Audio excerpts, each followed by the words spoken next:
હરિયાણાના સીએમ નાયબસિંહ સૈની શું કહી રહ્યા છે જુઓ વિડીયો। आगमन इस पवित्र भूमि पर हुआ है। आदरणीय प्रधानमंत्री नरेंद्र मोदी जी ने आजादी का अमृत महोत्सव के तहत श्री गुरु गोविंद सिंह जी के 400वें प्रकाश, गुरु तेग बहादुर जी के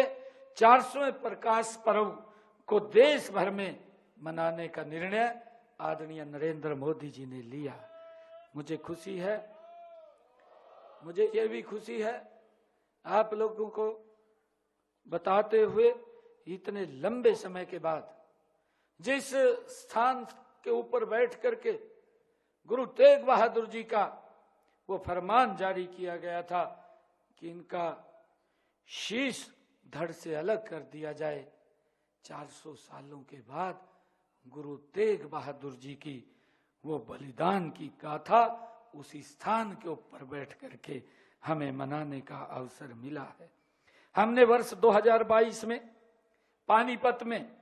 ऐतिहासिक धरती पर हिंद की चादर श्री गुरु तेग बहादुर जी के 400वें प्रकाश पर्व में राज्य स्तरीय कार्यक्रम का आयोजन हमारी सरकार ने किया है।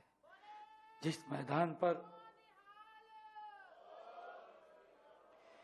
मैदान पर वह समारोह आयोजित किया गया उसका नाम भी गुरु तेग बहादुर जी मैदान रखा गया है। ये हमारे लिए बड़े गर्व की बात है। इससे पहले प्रदेश में श्री गुरु नानक देव जी के 550वें प्रकाश पर्व और श्री गुरु गोविंद सिंह जी के 350वें प्रकाश पर्व के उपलक्ष्य में राज्य स्तरीय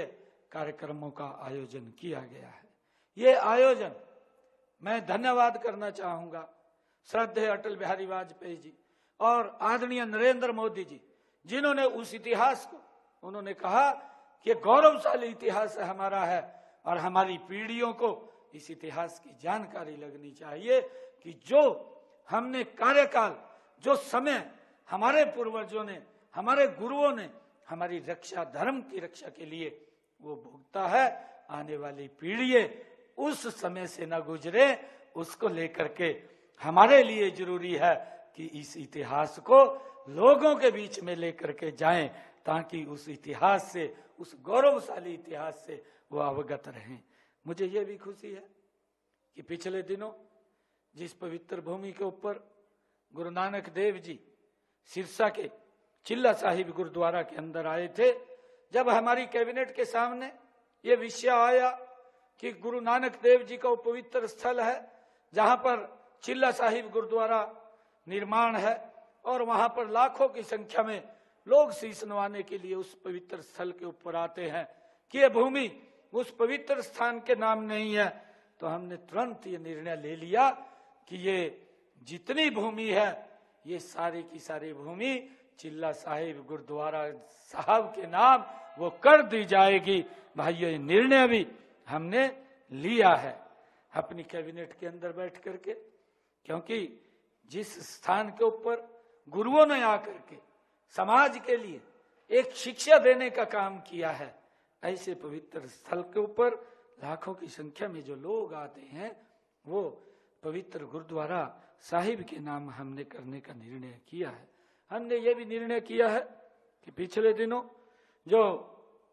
अभी यमुनानगर के अंदर मेडिकल कॉलेज बन रहा है, उसका निर्माणाधीन है, गति से काम चल रहा है। हमने ये निर्णय किया है कि हिंद की चादर श्री गुरु तेग बहादुर जी के नाम से उस मेडिकल कॉलेज का नाम रखा जाएगा ताकि इतिहास को, हमारे आने वाली पीढ़ियों को उसके बारे में वो याद दिलाता रहे। हमने ये भी निर्णय किया है। हमने ये भी निर्णय किया, हमने ये भी निर्णय किया है कि असंध के कॉलेज का नाम गुरु गोविंद सिंह जी के छोटे बेटे बाबा फतेह सिंह जी के नाम से हमने वहां पर रखा है। लखनऊ साहिब में, लखनऊ साहिब में भी माता गुजरी के नाम से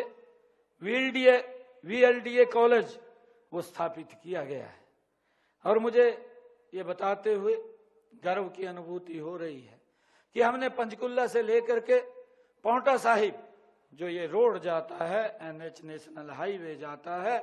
उसका नाम भी गुरु गोविंद सिंह मार्ग के नाम से रखने का निर्णय हमारी सरकार ने किया है।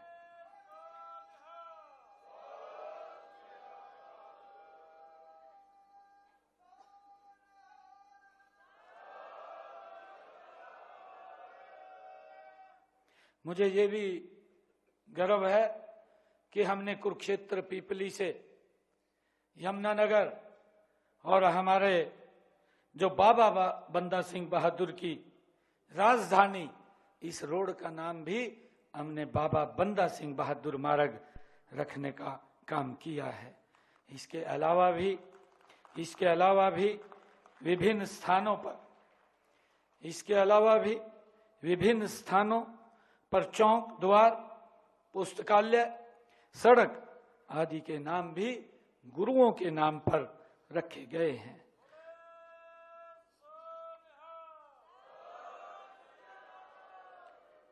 मुझे ये गर्व है कि जो बाबा बंदा सिंह बहादुर जी, जिन्होंने लोहगढ़ साहब में वो पवित्र राजधानी बनाई थी,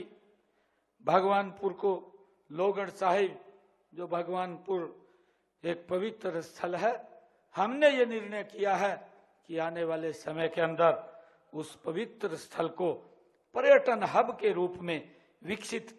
किया जा रहा है। ये भी निर्णय हमारे द्वारा लिया गया है। इसी उद्देश्य से लोहगढ़ में बाबा बंदा सिंह बहादुर ट्रस्ट बनाया गया है और ट्रस्ट बना करके वहां पर जो शिक्षा दीक्षा वहां पर दी जाएगी, जो मार्शल ऑफ आर्ट वहां पर खोला जाएगा, ताकि हमारे उस का लाभ लेकर के हमारे युवा उसका लाभ ले सकें। उसको लेकर के भी हमने वहां खोलने का निर्णय किया है। मुझे खुशी है कि हमने लोगों की आस्था को देखते हुए श्री हजूर साहिब गुरुद्वारा, श्री ननकाना साहिब, श्री हेमकुंड साहिब और श्री पटना साहिब जाने वाले प्रदेश के तीर्थयात्रियों को वित्तीय सहायता उपलब्ध कराने के उद्देश्य से स्वर्ण जयंती गुरु दर्शन यात्रा योजना भी शुरू की गई है, जिससे कि लोग